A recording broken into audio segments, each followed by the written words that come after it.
Welcome to Controlling the Mind and the Machine, the podcast. This is your girl, Erica Chadwick. I'm your host. This is episode number 4. Episode freaking number 4.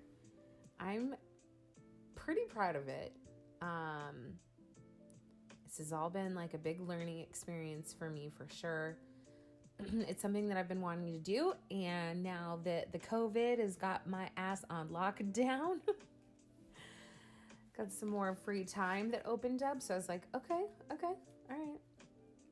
So the podcast will gradually kind of take its shape and become what it's going to be and all that jazz, but this is just the beginning. So yeah, 4 episodes in. You all can help me make this what it's going to be by offering your feedback, things that you want to hear, things you want to know about, things that you wonder if other officers have similar experiences. Send me that shit. My email address is Erica, ERICA, @tacmobility.net. You can send everything there. I would love to hear from you for sure. Actually, this is how much I do love to hear from you. I posted on Instagram that I wanted to make a stretch therapy video, like specific to what you guys were experiencing.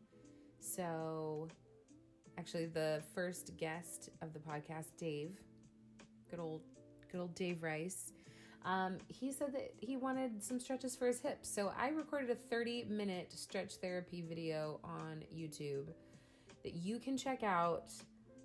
Set a reminder for yourself. Do it when you get home. Go into your little app. Click on the little clock. Set alarm. Do hip stretches. You'll feel so much better, I promise. So feedback on the podcast. If you guys want certain stretches, send it over. I got time and I got drive. So send it on over. What else? Ooh, giveaways.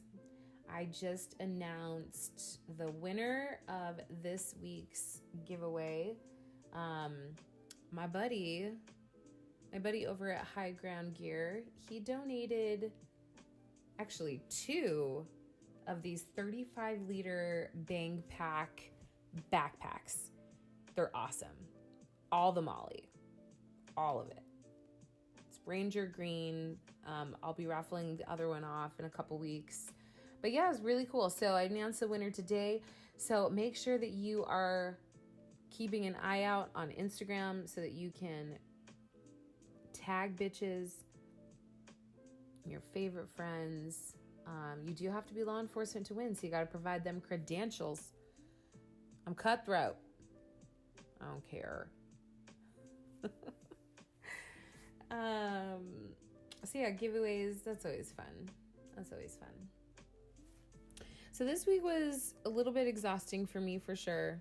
I have had quite a go at it on the parenting front. It has been just difficult all around for everyone. For me, being home more because not having work and my kids not having school. So just a lot of new changes and a lot of emotional explosions.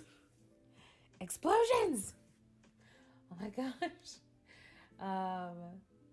So I actually reached out to my the guest on today's podcast, Officer Jeff Barnett. I sent him a text. I was like, dude, is there like a number I can call where you guys will send over a patrol car and you'll extract said child from the premises and then proceed to tell him how good his life is? Could you, I'm asking for a friend. Definitely not me. I would never do that. But if you know of something, let me know. And he unfortunately did not have something to share with me, which was disappointing. However, he came through with the suggestion to read this book. Let me know if you guys have heard of this. It's called Iron John. It's like some old school story, and this guy, Robert Bly, writes about it. And it's a book about men. And I'm 2 chapters in, and I gotta say, I don't know shit about men. Like, the whole men are from Mars, women are from Venus. Yo, that shit is so true. There's so many things in here that I'm reading about the male experience in that transition from boy to manhood that I didn't know about. The author, he calls the modern male, he calls the process from going from like, you know, the very kind of rigid guy in the early 1900s to the softened modern male now. And he talks about how you guys kind of got there. And he says that masculinity is this really kind of toxic thing now, instead of being celebrated because of its like balanced ways. Okay, check this out. This is like this little excerpt, and I liked it. There's a general assumption now that every man in a position of power is or will soon be corrupt and oppressive. Yet the Greeks understood and praised a positive male energy that has accepted authority. They called it Zeus energy. Zeus. Which encompasses intelligence, robust health, compassionate decisiveness, goodwill, generous leadership. Zeus energy is male authority accepted for the sake of the community. I've never had masculinity described that way. I guess I've only ever seen it from a female perspective. And, you know, other dudes that I talk to, it's really easy to be like, yeah, man, you know. Do you remember Tim the Toolman Taylor? Oh, man. What were we talking about? Yeah, so the only ways that it's been described is kind of like this Neanderthal type of experience. So to be reading about how cool and spiritual of an experience it can be for a boy to become a man and be led by older men and, you know, have like those bonds and stuff is super cool to read. I had no idea. It actually ended up making a ton of sense because my boyfriend had a dude's night the other night, and they started wrestling for like hours. They had no skin on their elbows and their knees, and they choked each other out a bunch of times. Like, that just doesn't happen when I'm hanging out with my friends. Like, at all. I have no desire to wrestle any, like, if you want to, no, I don't want to wrestle with you. What, I mean, for why? And for how long? Do we get something at the end of this? No. Just bragging rights? No. Definitely out. So anyway, so Jeff, he introduced me to this book, and it's blowing up my mind, and it's definitely helping with my kid. So he's the guest in this episode 4. It's former officer Jeff Barnett out of Gilbert, Arizona. The good old Gilbert. He is super candid in this episode as he talks about the intense experiences that he went through in his career that ultimately landed him being forced to medically retire. And dude, listen, I am a civilian. I don't know half of the things that y'all see. And some of the stories that he shared made me in awe that there are men and women who are out there doing this hard job of policing and seeing all this shit and taking it on and taking it home and it really affecting them, and still having like the bravery and courage to be like, nah, there's better.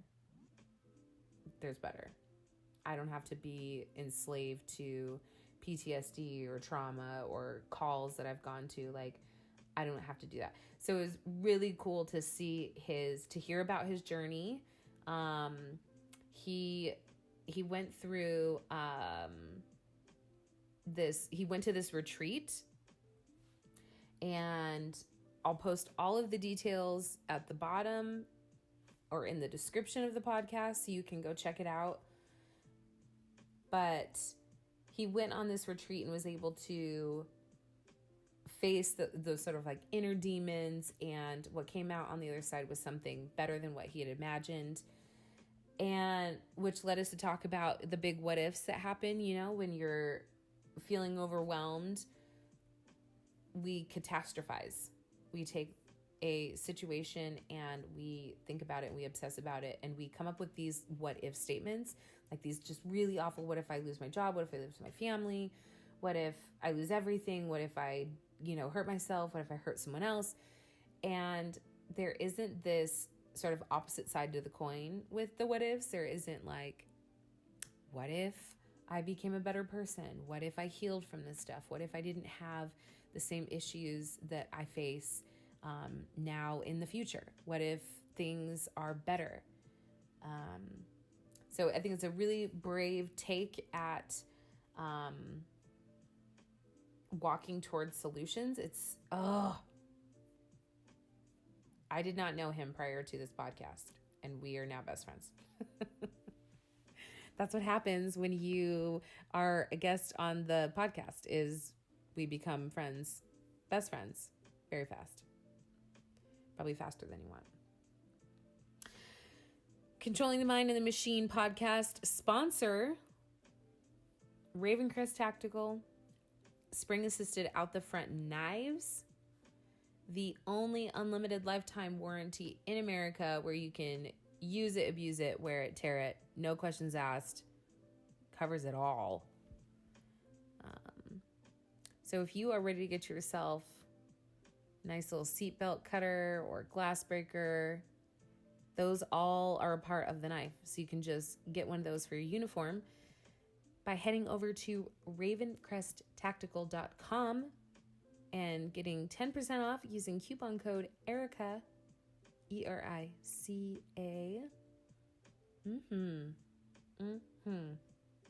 All right, let's jump into the podcast.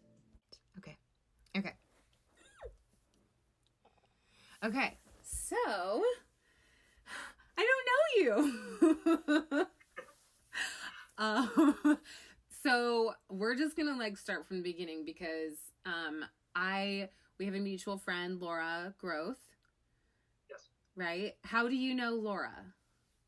I actually worked with Tyler. I've known Tyler, her husband, for years. He and I went to the academy together, and then we ended up working together on the same squad for a while. So they've been good friends of mine for quite a long time. Okay. I was married to her younger brother, or her older brother. Okay. Scott. So, all that jazz. So when I reached, I was like, I need someone to talk to about PTSD. And Tyler's like the most nonverbal person in the world. Indeed. He can be unless you know him. And that's fine. Yeah. But that's why you love the guy. Okay, so I was really interested in your response to me wanting to talk about PTSD because of a couple reasons. One, most cops are like, what PTSD? And it's kind of like not a conversation that happens. And if it is, you have to be in it, in the circle, close knit, thin blue line fam. And you were like, here's my experience with it. And you just gave me all of these things. And so I'm really curious for you I want to hear, just start from the beginning. So how long have you been a police officer? What department? All that stuff. Sure. Well, I was a police officer for a couple of years in the state of California, starting in 2001. I moved to Arizona and lateraled to an agency in northern Arizona in 2004 and worked up in northern Arizona from 2004 until 2009 when I transferred down to the Valley, and I ended up working for the Gilbert Police Department. I ultimately ended up medically retiring in 2015 because of PTSD. It was a involuntary thing, and you're right, it's something that nobody talks about. I mean, it started to gain public attention now and public awareness, and a little bit of the stigma has been shunned. But, honestly, when I started, I was trained by guys who were, Vietnam veterans and had been around the jobs from the 60s, the 70s, and 80s. And, we weren't given any kind of stress management or any kind of mental health briefing. I mean, we had all kinds of academy training on how to drive fast, how to shoot well, how to write reports, yada, yada, yada. But when it came to dealing with what we had to deal with, nobody talked. It was pretty much, I come from kind of a background of, you don't talk about it. And that's the way we were all raised in the job. My father and my uncle were both Vietnam veterans. And honestly, my dad never opened up to me about what he went through in the war until after the first time I killed a man. Were you aware of how it was impacting him? Yes and no. My dad, to his credit, he was in during one of the worst parts of the war, and he was in some very bad areas. And matter of fact, there was a book written about his unit. And, he came home and he went to work, and he was a self-made man. I always knew he had kind of an explosive side to him. You could tell he wrestled with anger quite a bit when I was growing up. But frankly, he was able to really keep it together and was a very successful businessman. He was a chief financial officer of a major corporation, and got his MBA and all that good stuff. And how he was able to do that, knowing what I know about PTSD now, really makes me respect him even more. But like I said, when we started out, and like you alluded to, we were told pretty much, hey, you're going to see a bunch of really bad stuff. You're going to see and do and hear and all kinds of stuff, but go home and tell it to a bottle of Jack. Right. we can't, because the main problem, the biggest fear you have being a police officer is taken out of the game. And so as soon as you get injured, you get light duty, whatever, man, there goes your overtime. There goes all the action. There goes all the excitement, especially if you work a specialty unit or if you work with a really good squad or a really good team, you feel like you're missing out. Now you're stuck with like some bullshit desk job or whatever. When it comes to the mental stuff, defense attorneys will try to eat you alive. Suddenly you're not competent, you're not this, you're not that, and they're going to take away your gun. And so it was just, you're going to end up having nightmares, you're going to have this, you're going to have that, but it's part of the job. And hey, go out. I literally learned after every shift, go out, drink, go blow off steam, and then come back, do it all over again, and rinse and repeat for the next 20 or 30 years. Oh my God. And meanwhile, you see a bunch of really bad shit day in and day out, and it wasn't fair, especially in the beginning of my career. It was just unheard of. But now looking back, I can sit here and look at all the guys that I worked with and just see, man, they were the walking dead. And part of my ability to speak about it now is because everything I've gone through, and because I'm recovering from it. Part of the recovery process is being vulnerable, right? Is being able to speak up and go, yeah, hey man, I was hurting bad. I almost died. I wanted to die. And unfortunately, 5 of my friends killed themselves because they had post-traumatic stress. And it almost got me. I mean, it damn near got me. And it's a very real thing. It's a very serious thing. But it's something that can be healed. That's the most important thing, especially with what I've gone through in my journey. I like that you say that it can be healed, and I definitely want to talk about that. One of the concepts that I toy around with is the ability to straddle two different mentalities, like courage and compassion, vulnerability and strength.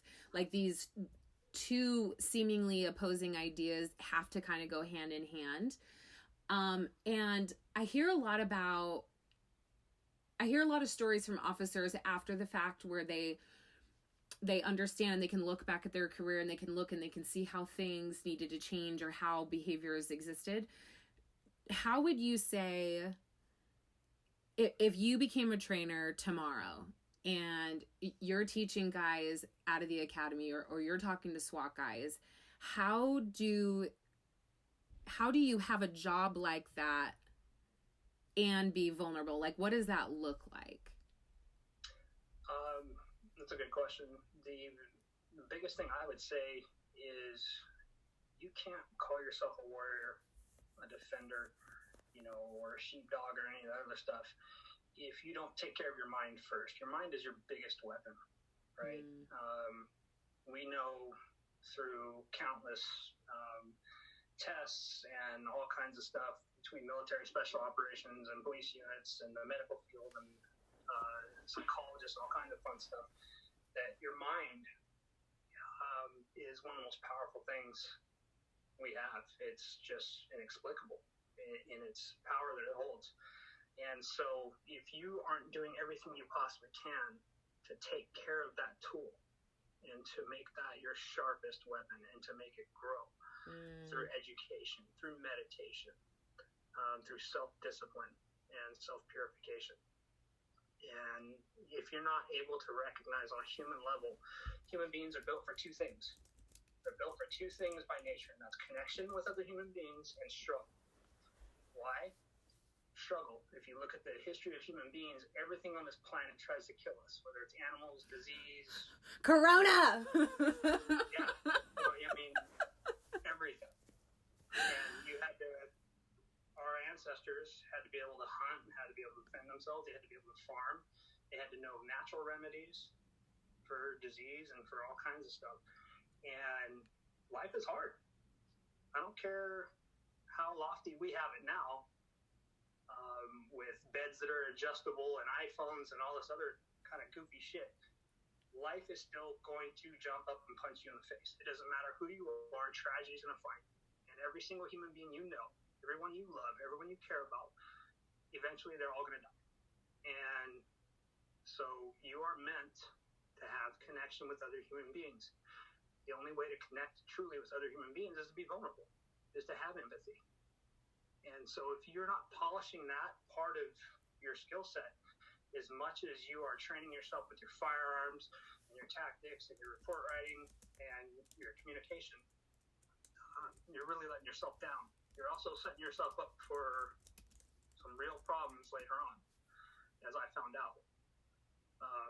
Because you can't be exposed to constant death and being lied to constantly. Everybody lies to you. Everybody lies to you. Okay, right? So I'm dating a cop, and in my world, no one lies to me. Like, everyone is super kind, whatever. And I remember going on a ride along with him. He's like, I'm watching this guy, and I'm like, oh, this guy's totally telling the truth.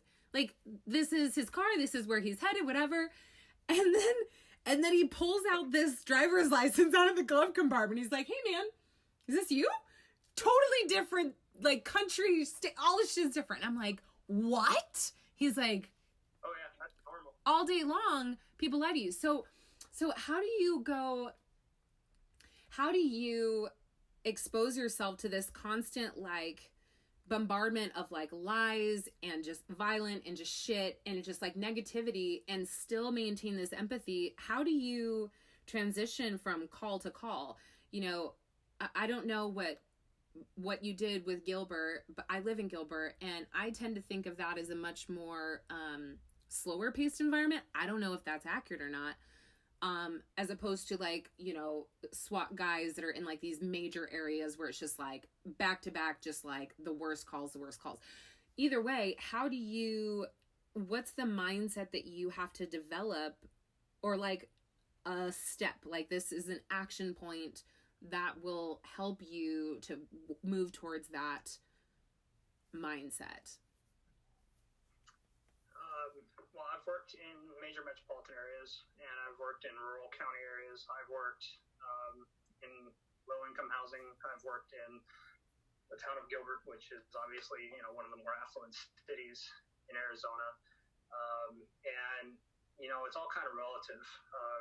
Obviously, in Gilbert, we don't have a tremendous amount of violent crime, but we do have a tremendous amount of impaired driving. We do have a tremendous amount of domestic violence. We have a hell of a lot of heroin and opiate addiction.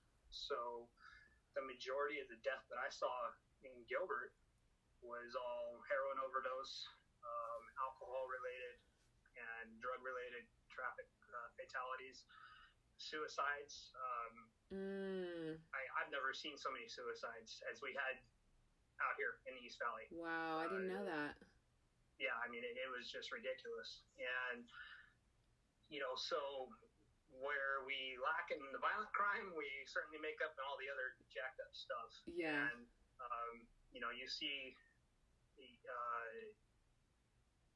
some of the worst calls I had to go on in my career happened here in Gilbert. You know, I worked in areas in Pinal County, and I worked way up in Flagstaff and different parts of California, and, you know, nobody actually shot at me until I got to Arizona. And, you know, that's when I got into my first shooting was up in Flagstaff, and then ultimately my last shooting, I was in several shootings in my career, unfortunately, was here in Gilbert. But going call to call, it used to be when you're young. I started in my early 20s, and it didn't faze me. You know, you can work 80-hour weeks, no problem, and you can go through the cycle of adrenaline and everything else. That's all your shift is. It's just police work is 80% extreme boredom and a lot of paperwork and a lot of administrative bullshit, and then it's, you know, 10% kind of cool stuff, and then mixed in with another small percentage, maybe 10% of really action-packed, high-speed stuff. And then, you know, for every 10 minutes of fun you get to have, there's usually 6 or 7 hours of paperwork that goes with it. And so it used to be, it was just, you know, you get through it. Well, pretty soon that kind of stuff starts stacking up in your brain. And I didn't realize I had post-traumatic stress until I started noticing after my last shooting, I had a pretty bad problem with anxiety. And I'm not an anxious person by nature. I never have been. But holy shit, it came out of nowhere. And like what? How would you describe? Like, can you describe like what that looked like for you? Yeah, the day that I got into my last shooting was February 25th, 2014, and I ended up having to shoot a bank robbery suspect. He was 57 years old. A sergeant and I both shot and killed him after he kind of went on a one-man crime spree. He robbed a Bank of America. Then he led everybody on a nice big chase. He crashed into a friend of mine, tried to kill him, and then we ended up chasing him into an apartment complex, and he pointed a gun at Tyler and myself, and he was running into an occupied apartment complex where there was a woman and a small child, and he still had the gun, and so unfortunately, you know, had to shoot him.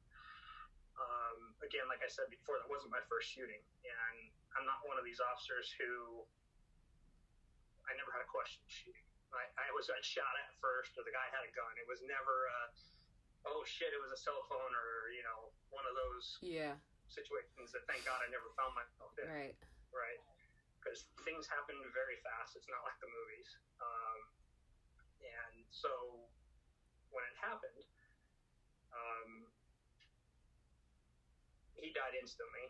And when we rolled him over, because he fell face first, when we rolled him over, he didn't look like the violent psycho I had seen a few minutes before, because he and I actually ended up staring each other down just a few moments prior to us shooting him.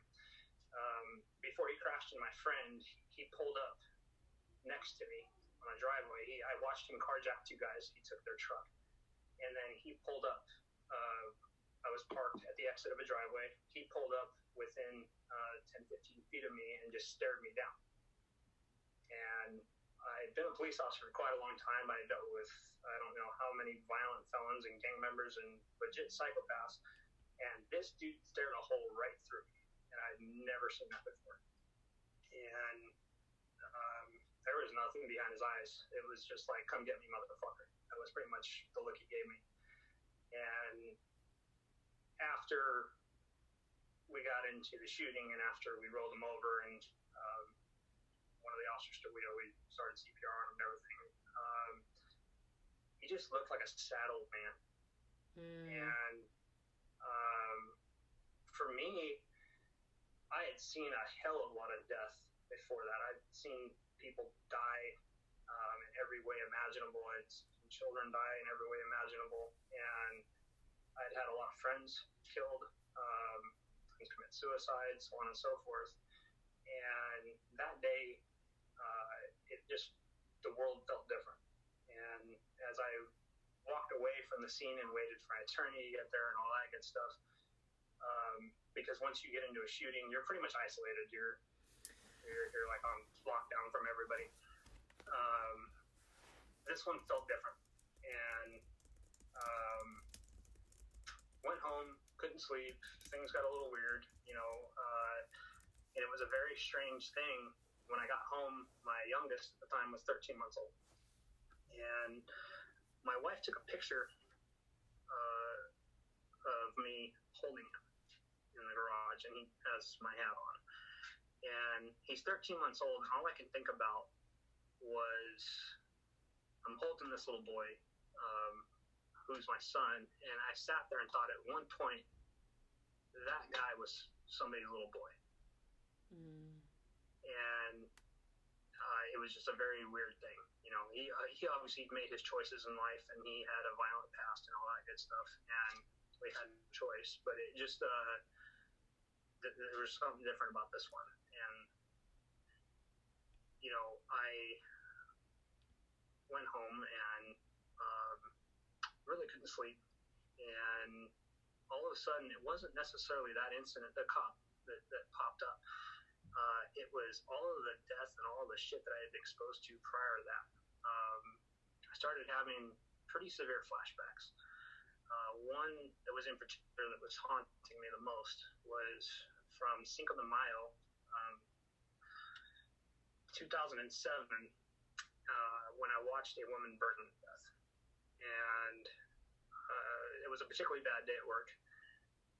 We were slammed, we were shorthanded, and everybody was running code 3, passing each other, going to hot call, and I got dispatched. I was one of the only available units. I got dispatched to a single vehicle rollover accident.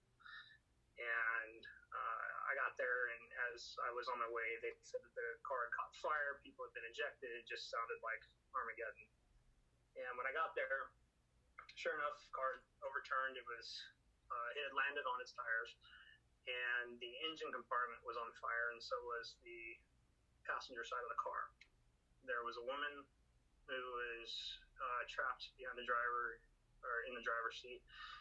She was unconscious, and there was another woman who was outside of the car walking around. She had a compound fracture in her arm, and there were 3 small children. They had all been ejected out of the car because there were no car seats. Nobody was wearing any seat belts, except for the driver who was still trapped in the burning vehicle. And so I ended up going into this car a total of 5 times as the fire spread. And I'm a pretty strong guy. I was even stronger back then. And she was an average sized female. I couldn't budge her. I cut the seatbelt, I reached in, I could not budge her. And come to find out that the steering column and the dash had all collapsed down and had trapped her legs. And at one point I I was in the back seat trying to yank her over the seat for all I was worth, and I couldn't budge her. And the fire started coming through the floor and all that good stuff, and I could actually hear her legs being burned. Like you throw a steak on a hot grill, you hear the sizzle. So that's what happens. Well, right about this time, she started to come to. And, nobody wants to burn to death. That's a pretty fucking terrifying way to go, pardon my language. And so I made one last effort to get her out of the car. Didn't do anything. The smoke was really bad and the smell was horrible. So I actually decided I was going to shoot her because there was nothing I could do for her, and this woman was going to burn to death in front of me. And God knows if I was trapped in a burning vehicle, I would want somebody to put me out of my misery too. Mm-hmm. So I actually went as far as to unholster my gun, and I was in the middle of just praying to God for forgiveness or whatever, and thinking about how I'm going to get crucified in the media, but I don't want this woman to suffer, and I cannot save her. It was a magnesium engine block, and those things burn really hot. If you ask any firefighter, once those old blocks get going, they're hard to put out. And I didn't, because I heard this just earth-shattering scream. And a few feet away from me, there was another female witness who saw me getting ready to shoot this lady, and she just started screaming. And she was so traumatized by my actions that she actually urinated on herself. And so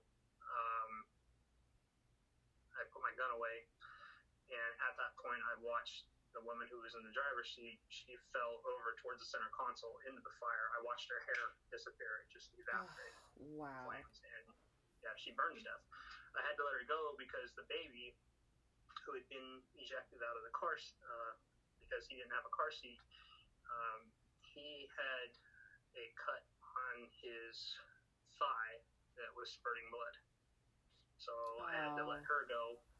Couldn't save her. So had to go do direct pressure on the baby while calling for life flight, and get helicopters out there and all that stuff. Meanwhile, the mother, who's running around with a compound fracture on her arm, she's drunk out of her mind because they were out partying on Cinco de Mayo, yada, yada, yada. So it was a mess. So fire department got there, they put the car out, paramedics took they life flighted all three of the other passengers out to the hospital, all that good stuff. And then I had to stay on scene for another 4 or 5 hours while we did the reconstruction of the collision, when I'm looking at this lady's charred, burned body. Right? And so that was a pretty shitty event in my career. I started flashing back to that quite a bit, where I would actually be there. My wife saw me have one of these flashbacks. I was in our bathroom, and I just disappeared. It was like I was back there again. Another one happened where there was a child that had died. I would see that child walking through my kitchen, and then there was another one where I just happened to be around the corner. This lady called. It was an unknown trouble call. She was screaming for help. And when I got there, she was screaming about her son and pointing upstairs. And so I ran upstairs, and the young man was a heroin addict, and he was going through withdrawals, and took a 45 and shot himself in the head. So it's obviously nothing you can do. So I had to come back down and get exposed to really bad things on a daily basis. But doing death notifications, especially having to deal with grieving mothers, is one of the absolute shittiest things you can ever do. It's horrible. And so I had to tell this woman, sorry, he's gone. There's nothing I can do. And she grabbed me by my outer carrier, by my vest, and just screamed in my ear, like fell to her knees. And of course I was holding her and hugging her, and but it was such a bad sight, apparently, that other officers who had been responding to the call, when they pulled up, they were coming up and they saw her on the front porch just clutching me like a koala bear, just screaming in my ear, just sobbing. They all just kind of backed off with this look of like, oh shit, better you than me type thing. And so I stayed on that porch with her for 45 minutes with her screaming in my ear. Wow. And, that kind of stuff, that pierces your soul, because we all have mothers and, so I would hear her scream nonstop. And there was just a cascade of things like that just kept showing up.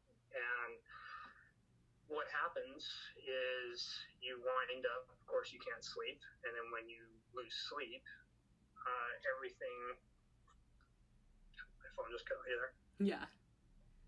Everything obviously becomes exponentially worse when you lose sleep. So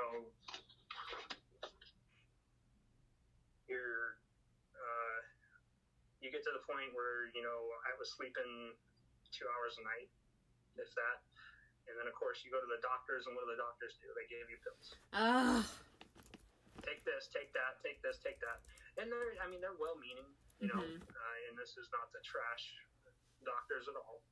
But PTSD and pharmacology, it's kind of it's a crapshoot. It's a shotgun effect. They throw 6 different things at it and hope that one sticks. And but holy shit, I got to a point where I couldn't tell you if I was awake or if I was asleep or whatever was happening. And I had to leave work because every time I would go to work, the anxiety, I would have to make a traffic stop, and the anxiety that creeped in, it was like I couldn't breathe. It felt like I was going to jump out of my skin. I was on edge constantly. And there were a couple times where I would just do a normal run-of-the-mill traffic stop and tell somebody to slow down, whatever it is, and then I would walk away and burst into tears. I would have to go find somewhere to park, and I would sob like somebody shot my dog. And I couldn't tell you why, but it's just this overwhelming feeling of sadness would hit me, and I would just lose my shit. And, for guys who like to tell, we're alpha males and we're this or that, and, blah, blah, blah. How am I supposed to go and help people and solve other people's problems and keep a level head and this, that, and the other when I can't even get to a traffic stop without losing my mind? And it got to the point, I was a motor officer. Towards the end, we were working a funeral detail for a Phoenix police officer who had been killed. And I'd been on the Army Guard for a while, and I'd stopped going into church for the service back in 2000. I had just had enough of going inside the church during law enforcement funerals and military funerals because I couldn't stand to see the wife and the kids. Couldn't stand to see it. And so I would stay outside. And as I'm standing outside, waiting for the service to finish in the church so we can do the escort to the cemetery, my hand started to shake uncontrollably. It was kind of like the Saving Private Ryan or Tom Hanks character, his hand just shakes and shakes and shakes. Yeah. Mine started doing that. And we go through and we do the procession to the cemetery and do the service there. And then we get on our motorcycles to head back home. And so I had to go all the way from North Phoenix to Gilbert, where I live. I don't remember riding home. I don't remember the ride at all. I remember getting to my garage. I remember pulling in and going, holy shit, where have I been for the last 30, 40? I couldn't tell you. That dissociation. Yeah. Yeah.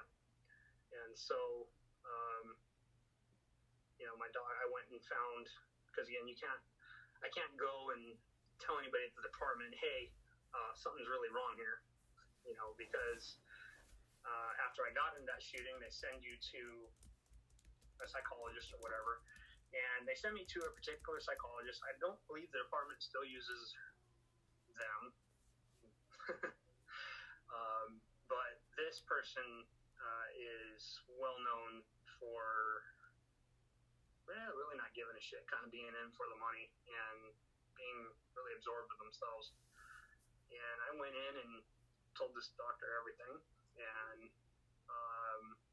kind of said I didn't feel right, and this doctor didn't look at me during the interview, just sat there, faced away from me, typing away on the computer, and I could tell they weren't paying attention to what I was saying. So much so that I actually said, I feel like burning this building to the ground. Just to see. And they just kind of my head. Wow. Okay. Yeah, and this is why my friends go home and put their guns in their mouths and kill themselves. Right, it's already a big step for an officer, in my opinion, to get to a point to where they would use the department counselor, because there's so much stigma with it in general, and to sit there and look at somebody who could give a shit less, that would do so much damage and really further drive home the point that you are in fact alone in this. Deal with it yourself. Yep.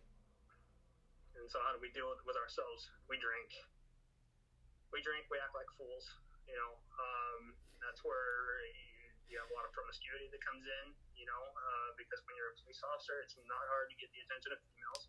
That is interesting that you bring that up, because I was listening to an old interview that I did, and this guy he's on his third marriage, and he was talking about a buddy of his that's on his fifth marriage, and you don't really hear, I don't really hear a lot of people talk about the promiscuity like you just did, or going outside of your marriage or outside of your relationship, or just seeking that sexual gratification. Did you see a lot of that happening in your department? And it's just something. I wouldn't say a lot. I mean, you see it happen, and it happens to both male and female. And, and it all comes down to you're screwed up in the head and you're looking for the cheap fix. And to feel good. And that's what it comes down to. And I didn't really learn too much about this until I actually ended up going through a program that, man, it just kind of ripped the whole PTSD thing wide open. And at this point, I've been, I went out and I found my own doctor. I was very lucky. I found a doctor who specializes in treating military vets and police officers, and she was phenomenal. Still is. She did a really good job, doing what she did, and she got me stabilized. But the problem was, even with all the meds and everything like that, I was on 6 different medications for years. It was getting better, but I wasn't getting better, if that makes sense. Mm. So I was kind of, you've reached a baseline. We've got you to where you're functioning. Yeah. Right. Functioning. But everybody would say this is kind of the new norm. This is going to be the new norm. This is the new norm. This is the new norm, man. I can't sleep. I don't have any memory. I freak out when I go to grocery stores because I can smell the blood in the meat department.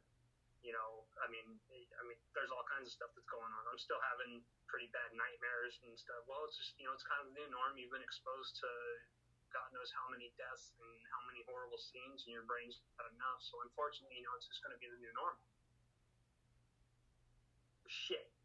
The new normal, this sucks because I was a high-functioning individual. I was always very laid back. I was, funny. I was this, I was that. And now I'm just an asshole. And, you change a lot. Yeah. Oh, it was horrible. I became a monster. And I guarantee you my wife and my kids were scared of me. I mean, I never did anything to hurt them. But, damn. I would walk around and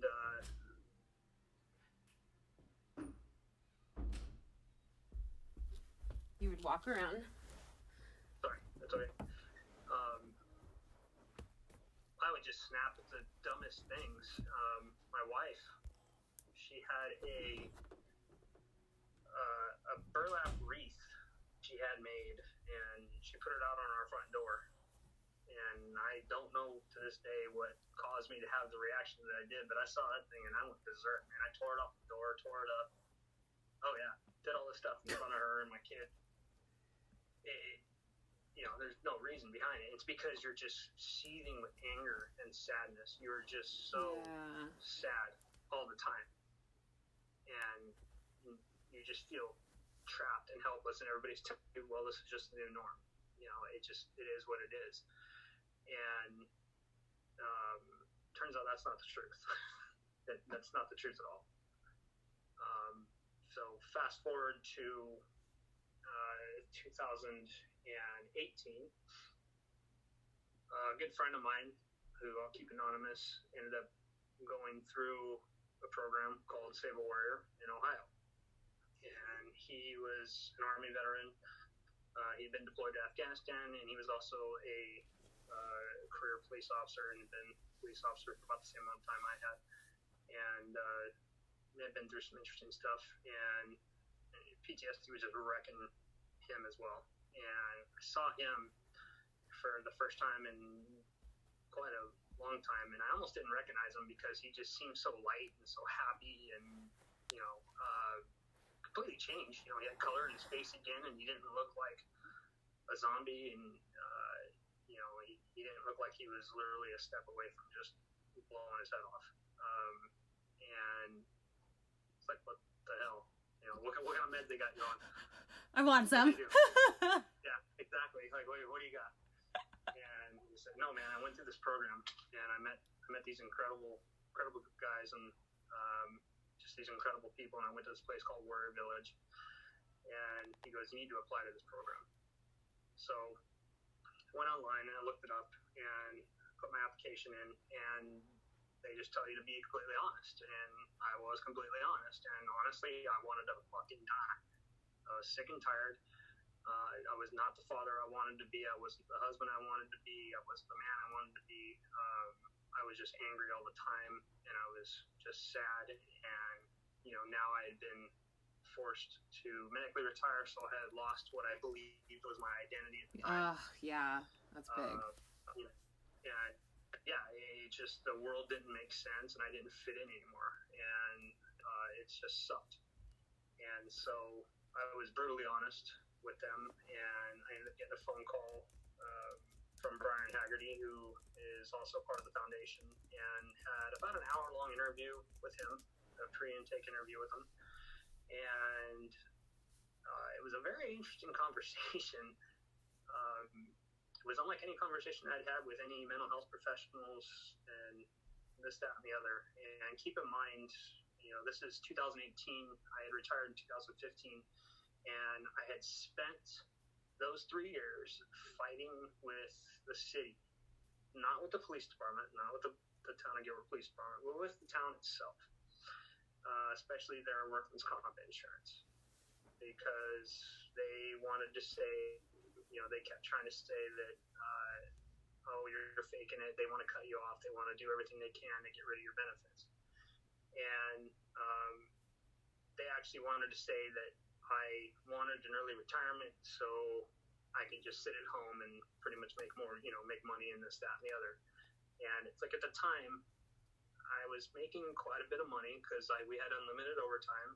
I got to kind of make my own schedule. I worked with a really good group of people. I got a take-home motorcycle, and I got to do a lot of cool stuff. And at the time, we had the best health insurance in the state. Like, our package was unbelievable. I have a family. Why the hell would I give that up? Because now when you medically retire, you only get your pension, which is 50% of your pay. So now I'm going to take a huge pay cut. I'm going to lose my medical insurance and sit at home when, I had been number 1 or number 2 for arrests on my team for years running. I was always very proactive. I was always very active, and I loved my job. But yet now I'm having to defend myself against the bean counters of the city, and again, not the police department. But they don't care. They do not care.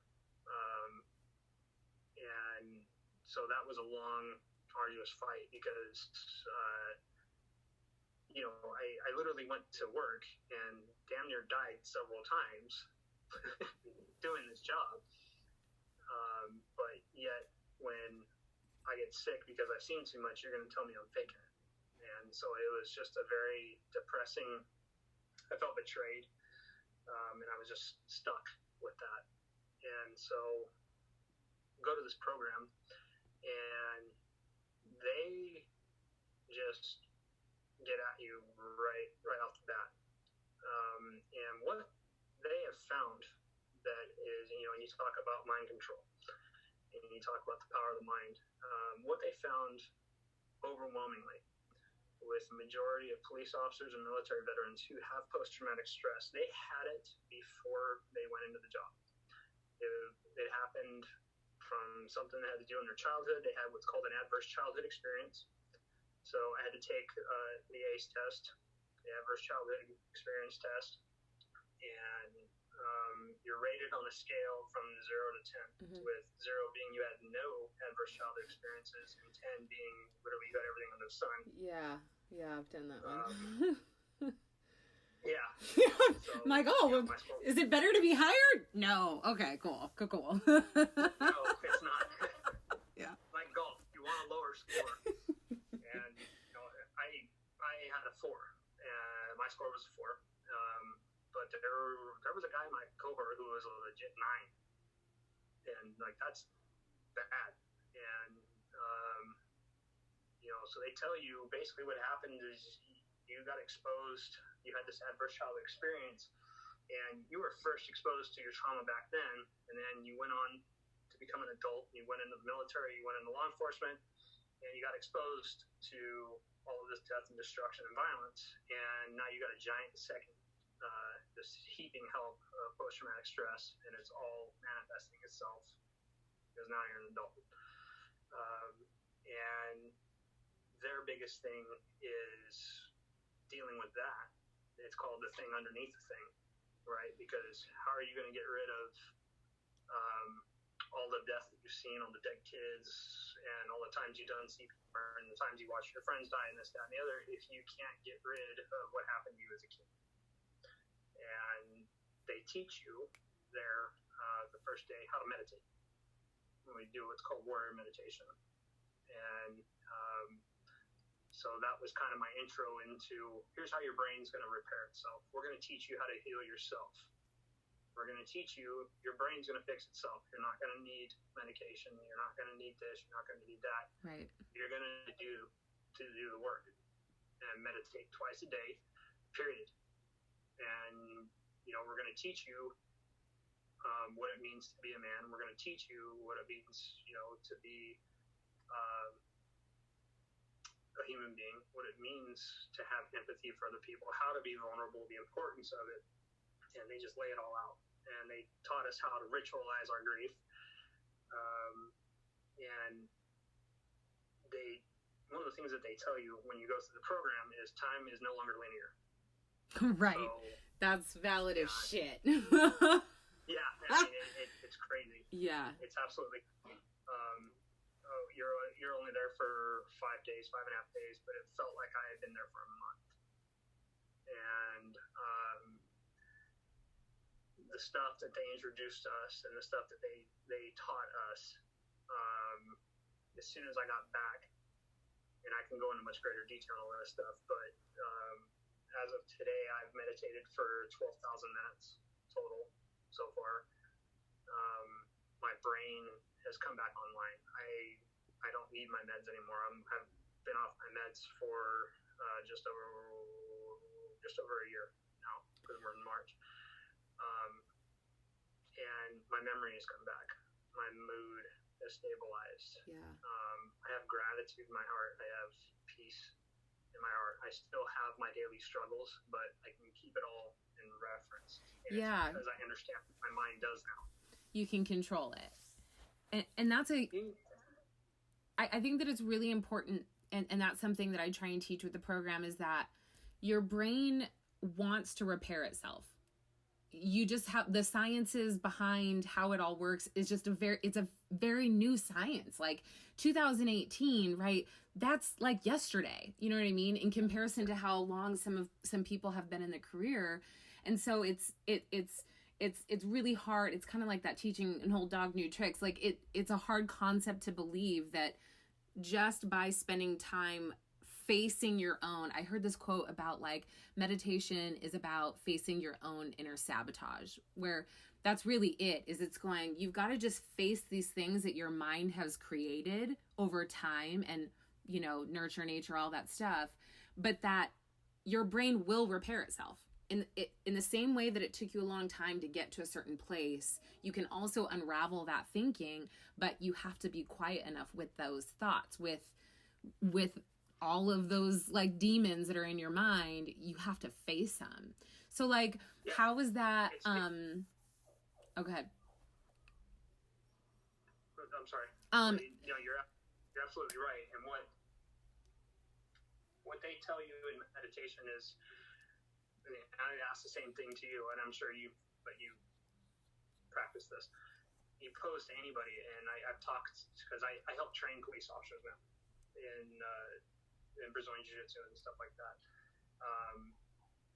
or expose to them the importance of training Brazilian Jiu Jitsu. But you ask somebody, when's the last time you spent time with yourself? And they'll say, oh, well, I take a walk every day. Oh, I do this. Oh, I do that. No, man. No, homie. That's spending time by yourself. You're not spending time with yourself. Yeah. And one of the reasons we wind up with post-traumatic stress and get screwed up is we as human beings, you know, we have these huge brains. And the reason and our brains are just completely overactive, and the reason they're overactive is they're constantly looking for stimulus. Mm-hmm. And the reason they're this way is because we eat incredible amounts of protein. We cook our food before we consume it, so it breaks down everything. It gives you the ability to consume more protein, so you wind up with this larger brain. And so all we really are is just this giant brain attached to a nervous system floating around in a meat skeleton type thing. Yeah. And it's looking for stimulus. Yeah. And if you don't teach it to chill, if you don't teach it to calm down, you know, it's going to run amok on you. But they've proven through meditation and through, you know, all this other stuff that, yes, your brain will repair itself. Meditation, the meditation we do, it goes directly after the amygdala, which is responsible for your stress response, and responsible for your anxiety. Fucking love that! Yeah, it calms that bitch right down. Tells it to shut up. Yes. Meanwhile, it goes after the other cortexes in your brain, and it makes the gray matter grow. And they've proven through brain scans that it's grown by like 25%. Like in what? Okay, so what I try and like, I think that people, when they think about meditation, they think about like this weird hippy-dippy weird shit. And like, I really want people to know how effective, when I set a timer for 10 minutes, I am physically different afterwards. Like, absolutely. The clients that I work with, my sessions are 45 minutes, and the emotions that they tell me at the beginning of the session and the emotions that they feel at the end are literally night and day. But I think that for some reason they think that it's this, yeah, I mean, it does need to be a journey, right? Like, it shouldn't just be, you're not one and done. Like, that's not going to fix a career of shit. No. But like, it is so immediate because your brain is so it's not used to not being stimulated. Your brain will completely respond in such a like miraculous way to giving it no stimuli. Yeah, it's one of the most powerful things I've ever encountered in my life. And I was an adrenaline junkie, big time. And so, you know, yeah, you want to talk about always needing stimulation and all that rush and all that stuff. And now, you know, after the first time I meditated ever was at Warrior Village in this program, and like I said, we meditate for 20 minutes, and it's broken up into three different periods, if you will, of 6 minutes and 40 seconds. And the first phase is what's called the Nullification Phase, and so you're breathing in and out through your nose, you're finger tapping, and you're repeating a mantra to yourself. The EFT. You're repeating the mantra. Yeah, you're doing EMDR yourself. Basically, you're getting that bilateral stimulation, but you're also repeating a mantra to yourself because you're prepping your brain to slow down. And the mantra we do is Ava.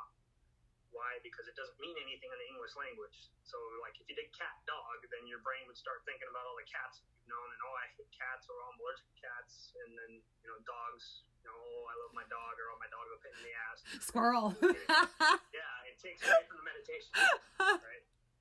So you got to soothe the brain, and so you do that for 6 minutes and 40 seconds, and then we use a timer. You hear the first bell, so then you drop your finger tapping, and then you focus on your breathing. It's a breath focus practice. Now you're taking your deep breath in through your nose and out through your mouth, and you're repeating the mantra in your head with the breath.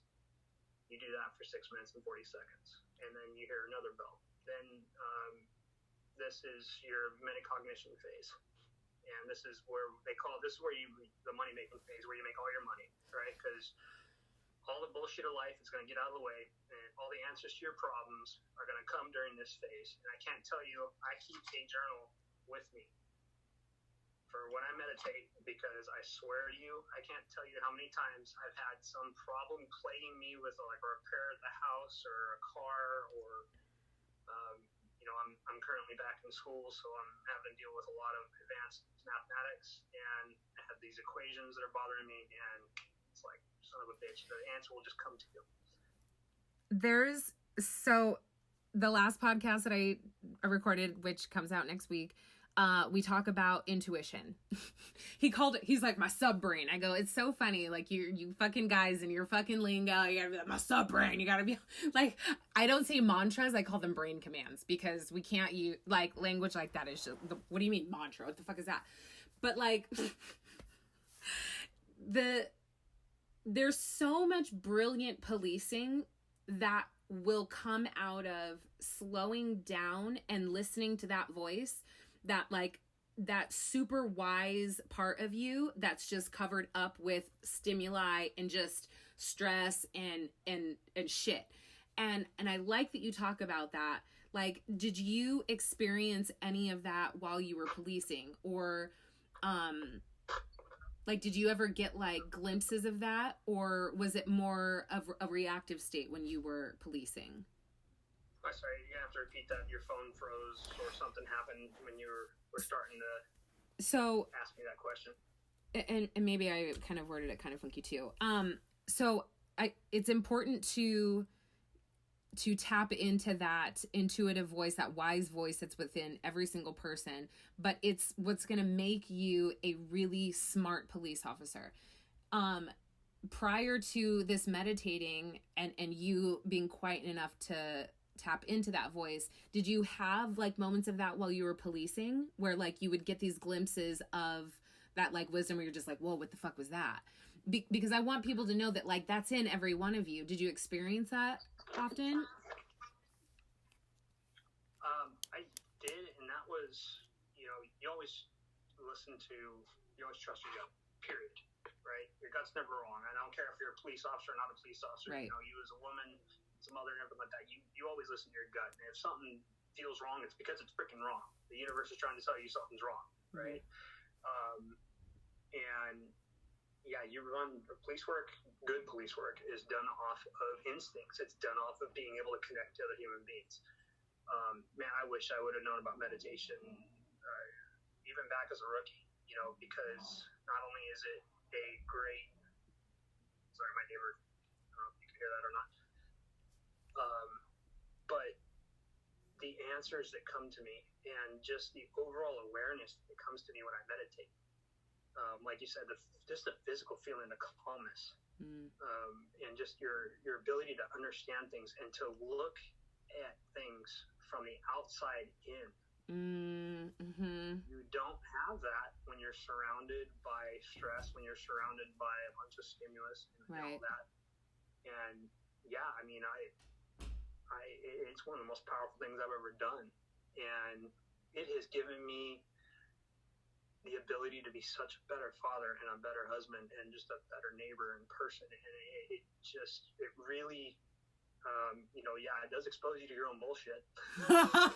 Right, which is why I think it's so funny too with, I think all this isolation with people are like fucking going crazy, because it's forcing you to be with your own bullshit. Like, it really is forcing you to, you're running out of distractions. You're stuck with it. And it's so scary, but it's important. And I like that you say that you feel like that you're the strongest that you've ever been, because your mind makes up these fears, these irrational fears about the unknown that will most likely never happen. Like, when you thought about facing your PTSD, were you ever like, you know what, I could probably be like the strongest person mentally that I've ever been? No, it was just like, this is gonna fucking kill me. You know, this is gonna be, I'm gonna lose my kids, I'm gonna lose my wife, this shit's gonna kill me. Yeah. And I'm gonna be honest with you, I lost my career because of it. But with everything I've been exposed to, and especially through this journey and having gone to Save a Warrior and all the stuff that they've taught me and what I've learned since, I feel blessed. I'm extremely grateful that it happened to me. Wow. I really wish that my friends who are dead now, I really wish they would have this information. And going forward, you know, I'll never be a police officer again. It's never going to happen, and that sucks. But that doesn't mean I can't go on and excel at it, because the world is just so full of hope and promise. There's a lot of good out there. And for any police officer out there, especially with the current climate that they're forced to work in, that's not going away anytime soon. Society's not going to get any more polite. It's not going to get any less violent. It's not going to get any less political at all. And, you know, they really need to be arming themselves with as much knowledge and power as they can. And I'm not talking about weapons and this, that, and the other. Okay, yes, you want to be proficient. You want to be more than proficient with your firearms and with your weaponless defense. And you should be training jiu-jitsu, and you should be wrestling, and you should be doing all that good stuff. But your brain, a 25-year career goes by really fast, and you need to take care of yourself first. And if you really want to make a difference, because you ask any recruit in the academy, you know, why do you want to be a police officer? Well, because I want to make a difference. I want to help people. I want to do this. I want to do that. Every once in a while, you get one who's semi-honest and say, I just want to drive fast and look cool. I'm a cowboy! Yeah. But if you genuinely want to do that, it starts with that mental power and the information that's out there that will just make you evolve as a human being. Man, it will give you so much power to do your job so much better. And I wish I would have known about this stuff before, because it's fascinating stuff. It's so fascinating. And I think that, like, when I first started trying to understand trauma and really got fascinated with police work, and just began this journey of trying to see, like, how do I, like, integrate the two of those things, because they seem like they're very opposed, right? To be, like, you know, aware of your and have compassion for people and be empathetic, but, like, go out there and do one of the most, like, brutal, like, professions known to man. How would you say, like what does that look like? So, like, the officer in 2020, the new generation of officer, who is empathetic and also prepared to do other stuff, is that the mentality, like, I'm going there to, like, neutralize this evil, and I understand what it takes to do that, and I'm able to do that because I have control of my mind? Like, what is that? Does that make sense at all? Am I making sense? Yeah, it makes sense. I mean, when you walk into a situation, there's a difference between being arrogant and being confident. And confidence, true confidence, comes from knowing what your abilities are.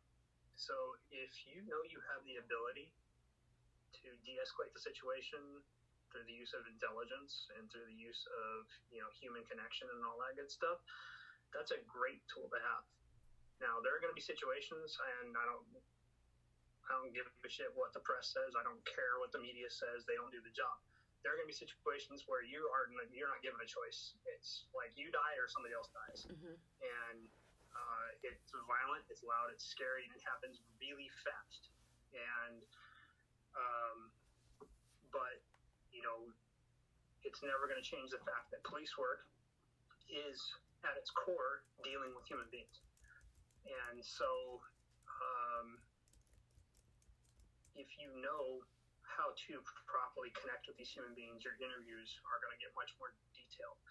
your ability to reach out and help people is going to grow exponentially. And your ability to train and to train properly and to maintain calm during stressful situations and to manage stress is going to go through the roof. Which is probably with jiu-jitsu, right? Like that's, so in my program we do, I have a background in yoga, so there's a lot of movements that are like that. But I always tell guys, like, I don't give a shit if you do yoga, like do jiu-jitsu, do dance, something that causes you to be like fully present and aware of like all of your extremities and in control of them. Is that? Yes, absolutely. Especially for the younger generation, because they're not, the kids that haven't gone out and haven't been in the 100-mile-an-hour chases yet or haven't been shot at yet. We're seeing a generation come into police work that they grew up not being able to fight. You can't get into fist fights in school because now it's a felony. Everybody calls the cops and all this fun stuff. And so, I'm not saying that going and beating the shit out of somebody is a good thing. It's not, okay? But knowing how to handle yourself, and knowing that if you do get punched in the face, you're not going to die, unless you get repeatedly hit, you hit your head on something. I mean, there's always that possibility. Right. But in and of itself, getting whacked in the face, tickle shot. Yeah, you have to realize you're not made of glass, and so you need that experience. But these kids are coming up and they aren't allowed to confront bullies, and they haven't been able to fight, and everybody gets a trophy and all this kind of fun stuff. And so it's a very interesting paradigm to see. And so that's not going to change the criminals that they're dealing with, because the criminal element in society, we like to think, it's small, but you look, I mean, it's violent. And if you've never dealt with that level of violence before in your life, it'll scare the shit out of you. And it can really cause some mental damage if you don't have the facilities to prepare for it. But if you listen to what the older generation has to say, other than go out and drink, right? And you do everything you can to bring everything you have to the table, especially it starts mentally. The ability to do the job will be so much better, and your ability to recover will be so much better, because you won't take things personally. You won't take things personally. You just won't. So I am a very solutions-oriented person. I think that there's a lot of conversation that's happening with more police officers. And there's a ton of podcasts that are out right now where guys are talking about PTSD. But what I hear a lack of are like actual solutions, things the practical steps that people can take. So when I'm working with private clients, private officers, part of the session at the end is we go over these truths, right? Brain commands. Once you've regulated the nervous system and you're in a place of where your prefrontal cortex it's working, like intellect can get through to your brain, like that's when I start talking to them about truths that they need to know about past situations. So these are officers that are involved in shootings, right? So one of the statements that we say is, I did not choose this shooting, right? That's important for people to understand, because there's this feeling of, I feel like it was my fault because of the way that I'm being treated by either the department, I'm on leave, I'm isolated from all my buddies, people aren't talking to me, whatever. So like, what is something that like you've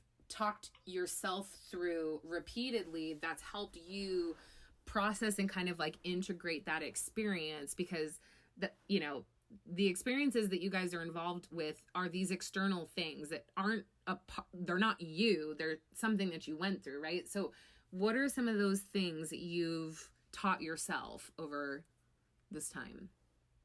That's a great question. You ever heard of the author David Richo? Ricco. Okay. He wrote a book called The 5 Givens in Life. And so I would highly recommend it. 5 Givens. For the 5 Givens and things we cannot control. 5 Givens in life. Number 1, things do not always go according to plan. Right? Any police officer knows this. Anybody in the military knows this. Hell, any parent knows this, right? Things don't always go according to plan. Number 2, everything changes and everything ends. Okay, think about everything in your life that you've ever had to deal with, your relationships, whatever. They all change, they all evolve. Everything changes, everything ends. You're powerless to stop that, right? Number 3, life is not fair. It isn't. Okay, I'm extremely lucky to be here. I'm very blessed with everything that I have in this life. One only has to go to South America or to another third world country only to realize, dude, I'm living like a king right now, right? Here in Gilbert, Arizona. Life's not fair. I mean, it's still going to sneak up and punch me in the face every once in a while, but that's the way it works. The 4th one is pain is a part of life. You can't escape it. You can't outrun it. We try to numb the pain. And just try and avoid it altogether. Like any kind of distraction. Yeah. Oh, so true. And the biggest one, or not the biggest one, is people are not always loving and loyal. And why? Because they're human. And so if you can accept those 5 things, and I've had to learn how to deal with those 5 things and accept each one of them for the truth. And you don't take things personally anymore. I mean, and you learn to start cutting bullshit out of your life, and you also learn to really start seeing when people are hurting or when they're really genuine. You start being able to see through all that. So when we talked about you try to avoid the pain, this has been, I'm sure you know this, it's been proven. Brene Brown, she talks a lot on vulnerability, and I'm so gay for her. Oh my god, there's so much of her shit that's in this program. I'm like, fuck, chick is amazing. And it's all revolves around vulnerability, dude. Right? And so she talks about, and this is what they taught us in Save a Warrior, is we try to selectively numb, where we try to numb the anger, we try to numb the sadness, and everything. You can't do that. We as human beings can't do that. We don't have the capacity to do that without killing joy and love and happiness and everything else. Right. So, just learning that, it's actually better to feel the pain, because then I get to feel all the other emotions. I get to feel the love for my kids. Yeah. And I get to, I get to be happy when I see a puppy and all this sort of shit. That's so true. When you're trying to be the tough guy, you don't get to do that, because you're trying to hide from your own pain. So I talked with an officer. So he's a retired officer. He's now a nurse, and he told me the story about he ended up giving up his guns after he had like an empty gun dream. Anyways, he woke up and he had already cleared half the house, and he had 2 guns in his hands, and the kids were home, and he was just like, you have to be okay with living in fear, because it's like a small percentage that shit's gonna happen. Like, you have to be okay with living in fear versus being protected and ready for bad shit to happen 99% of the time. He's like, you have to learn to accept to live with that. Man, that's a big one. I've learned that in my own personal life going through my divorce, is that like in my effort to like put a wall up against my ex-husband, that I thought that I was smarter than my brain and it wouldn't somehow impact my relationship with my children, and I wouldn't have that same wall with them, which is how a lot of officers, right? You're going at it all day long, and you're tough, and you're defensive, and you're whatever, and then you get home and your family's like, hey, let's love on each other, let's hang out. Like, your brain is not smart enough to switch it off unless you're aware of your tendencies as a human, just a human, and the fact that it will do that. So I've got another little question. I'm like the self-care queen, and like no guys are. And so I really want to like change that conversation because it's generally associated with doing like, you know, girly shit and like face masks and whatever. So like self-care has to do with saying like, right? Am I right though? Like, like my bathrobe. So self-care is important because there's this complete mind-body connection and there's no way to separate the two. And new science has taught us that. Or, I mean, it's not that new. Like, it's been out since like the 80s. But what does self-care look like for you? How do you take care of you? Because you talked about how when you had to leave the department, that's your identity, right? Like, and that was involuntary. So it's important to create identity outside of being a police officer and these routines where you are taking care of yourself. So what does that look like for you? First and foremost is, you know, obviously my meditation and my Brazilian Jiu Jitsu practice. And I'm going batshit right now because I haven't been able to roll in a week. You're like, I want to touch someone. I need some sweat. Yeah, it's, you know, like we're built for struggle and we're built for connection. And Brazilian Jiu Jitsu will offer you plenty of both. Right. And so, I mean, that's huge, but my meditation is huge. My reading, I can't emphasize to you enough. There's a reason CEOs read 4 and 5 books a month, right? And there's a reason all these people who are multimillionaires and are all these successful people, the reason they read is because they're just putting information into their brain and they're exercising their brain proper. Right. What most people do to decompress is they come home from work. I was guilty as shit from this.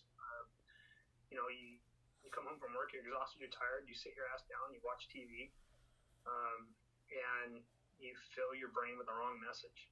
Right. You don't do anything to spend time with yourself. You don't do anything to take care of yourself. So now, you know, there's a series of books. I don't know if you've ever read The Body Keeps the Score, but that's TAC Mobility. That's the fucking program. Like it's yes. That's right. Yeah, that's yes. Everything you're talking about. Yes. They need to read that. I don't know the spiritual journey of a woman because obviously I'm not a woman, right?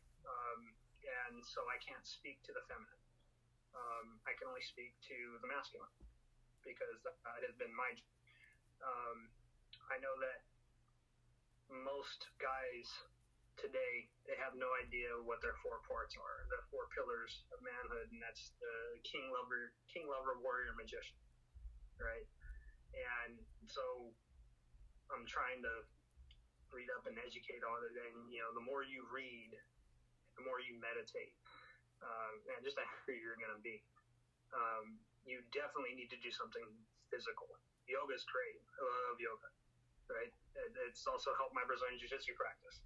Right, because as guys, you're nimble. You have to be nimble. I mean, you can't have a tight psoas muscle. You can't have tight hip flexors and abductors and your hamstrings. If those are tight and you're a guy, you're in for lower back pain. You're in for a world of hurt. Yeah.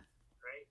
And so when you loosen all that stuff up, you just, you know, your knee pain goes away, your neck pain goes away. When your psoas is loose, your back pain goes away, everything goes, it just, you feel good, you know, and you know what it's like, you're a yogi, so, you know, everything is just connected, top to bottom, shit's running the way it's supposed to. You know, of course, food is a big thing for me, the right kind of food, and kind of taking a step back and watching my kids grow, I've taken a new appreciation for that.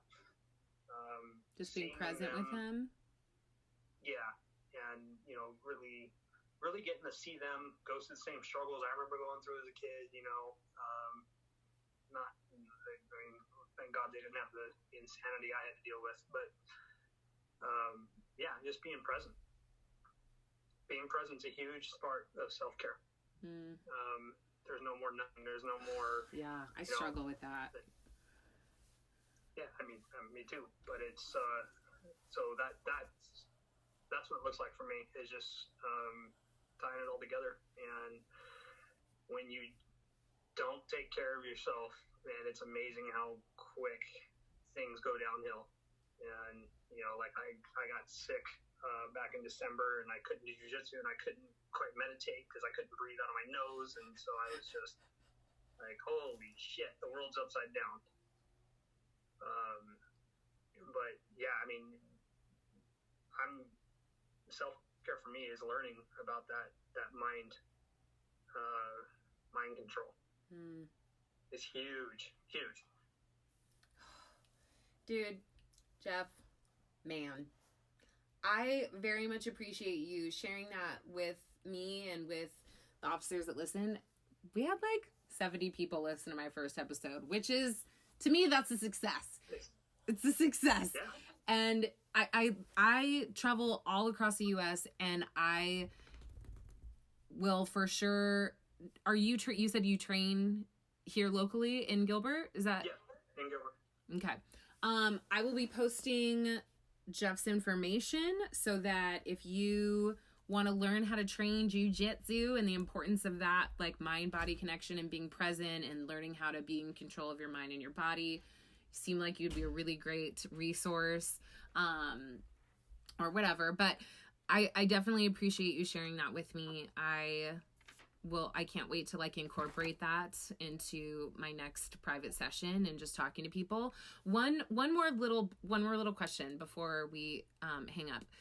So isolation, when you're involved in a shooting and there's kind of like that mandatory time off, or, you know, people are kind of like hands off, like what's some advice that you would offer to not the people who are in isolation or that were involved in the shooting, but the people who are around them, right? Your squad mates, whatever. Like, what would you say that you wanted from people in terms of like support, or what kind of support did you get?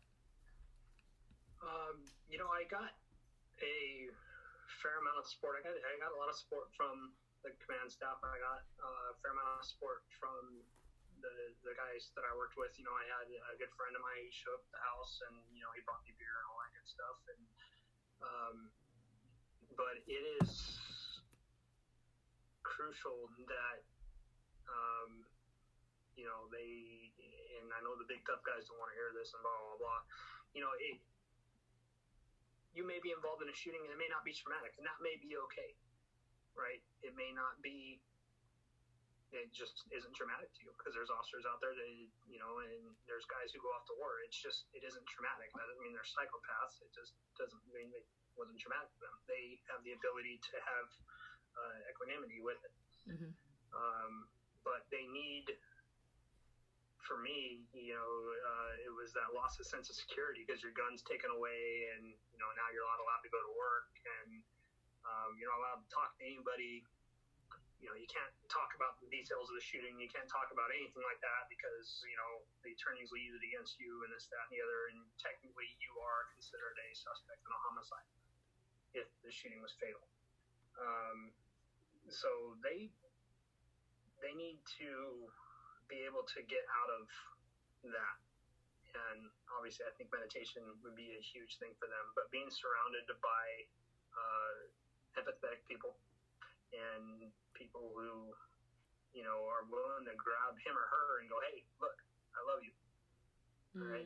I know, you know, you're probably hurting, and that's okay if you're hurting, but we're here for you, and you know, whatever you need, because it's very easy to go, no, I'm good, and whenever a cop says no, I'm good, they're not.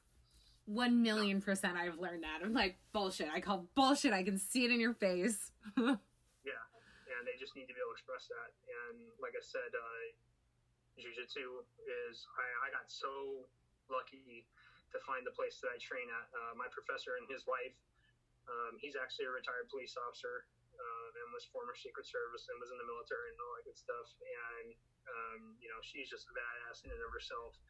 And our team, we have a lot of law enforcement and military and firefighters as well. We have a great mixture of people, and like I said, it's you talk about being in isolation. It's what it feels like, but you have to basically be told. You have to tell them, look, you know, you're built for struggle. You're built for connection with other people. So, you know, let's get you out, get you doing something that's going to get you know, get everything moving again, and get you out of this this loop of the media frenzy and all this, that, and the other, and get them the fuck off of Facebook and social media. Get them off of Facebook and social media. Yes, put it down. Yeah. Go out and do jiu-jitsu. Go out and do yoga. I'm telling you, like, they need somebody like you. Start teaching them yoga. Come roll, because you can't. When you have another human being that's trying to strangle you or break your arm, you can't think of anything else. You know. Yeah. And it's a great psychosomatic experience. I was gonna say, it sounds like a really great thing, right? Just like you're there, you're not in your problems, you're there, and you have a whole different problem in front of you, and you've got to like use all your problem solving capabilities to get out. Absolutely. I tried jiu-jitsu. I got into an arm bar and I cried. I'm out. Not for me. I love it. I love it. All right. Well, I really appreciate your time and you sharing your experience with me. You will for sure hear a bunch of stuff from me because we're best friends now and I live in Gilbert, so I'm going to stalk you. Right on. Get on the train. I'm busy that day. I'm pretty sure. Women pick it up faster than men. I've done it a few times. I've probably rolled like 4 or 5 times, and you know what it is I get so stressed out that like 2 days afterwards I can barely move because then my brain thinks of all these scenarios about being attacked and like that yeah. All right. Maybe one of these days I'll come out. That sounds like kind of fun. That sounds like fun. All right, man. Well, you take it easy, and thanks again for having the conversation with me. I really appreciate it. Well, Erica, thank you for the work that you're doing. I appreciate it, and for getting the message out that what you're doing. It's I'm here to tell you I'm alive today because of it. And if somebody wouldn't have taught me this stuff like I was taught at Save Warrior, I'd be dead. Yeah. Well, man, I'm here for it. My motto is we're just gonna throw a bunch of shit at the wall, and if something sticks, use it. Do it. Because anything is better than just, like you said, turning to a bottle of Jack or a gun. Like, not a solution. There's so many out there. So thank you again, and you have a good night, my friend. Thank you. You as well. Okay, bye. Sure. Thank you so much, Jeff Barnett. Yes. When he was talking about self-care for him is like mind control. It's about mind control. What? Yes. Controlling the mind and the machine. I loved that so hard. Oh, man. So saveawarrior.org is the website that you can head to if you are interested in checking out that retreat that Jeff was talking about. Get you out of your environment, get you in, get you some alone time, some wildernessy stuff, whatever they do there. saveawarrior.org. If you want to be on the podcast, you can be. I would love for you to be. It's all about stories, your stories, things that have helped you that will make a difference in someone else's career. I didn't know Jeff. We didn't know each other. We's brand new friends. And I can talk anybody's ear off. So don't worry about what to say, how you're going to sound. We can work it out. We'll figure it out. And it can be as anonymous as you need it to be. So don't let that get in the way. If you're still active, you can talk about how you feel. We need it for sure. For sure. Giveaways still going strong on that. So make sure that you're following me on Instagram and make sure that you are subscribing to this channel, like this video. It'll take you 1 second to hit subscribe, 1 second to hit like, unless you're not signed in because you're lame, and then it would take you longer. And then I wouldn't even be mad at you if you didn't. But If you're not signed in, you need to stop hiding your search history. Come clean with your life. Be more authentic. Oh, but if you know of a friend that is into learning, send him this podcast. Okay? Yeah. Special thank you to Controlling the Mind and the Machine podcast sponsor, Ravencrest Tactical, spring-assisted out-the-front knives with an unlimited lifetime warranty. The only one in the biz where you can use it, abuse it, tear it, wear it, love it, go to bed with it. And you can also get 10% off your next order when you head to ravencresttactical.com and you use coupon code ERICA with a C, because that's the right way. I actually just got a hold of their new blade. It's like this spear point, but only like an inch of the blade is sharp on both sides of the spear point. I don't know how to describe it. It's really, really cool. It's the incisor blade, I believe. I probably just made that up. But anyways, it's a really, really cool blade, and you get 10% off. So head over to ravencresttactical.com.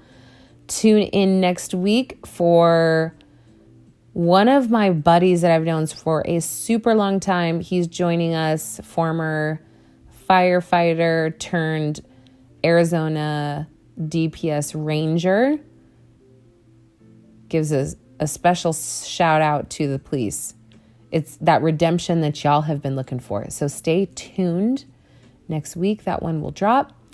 Until then, be safe, stay sane.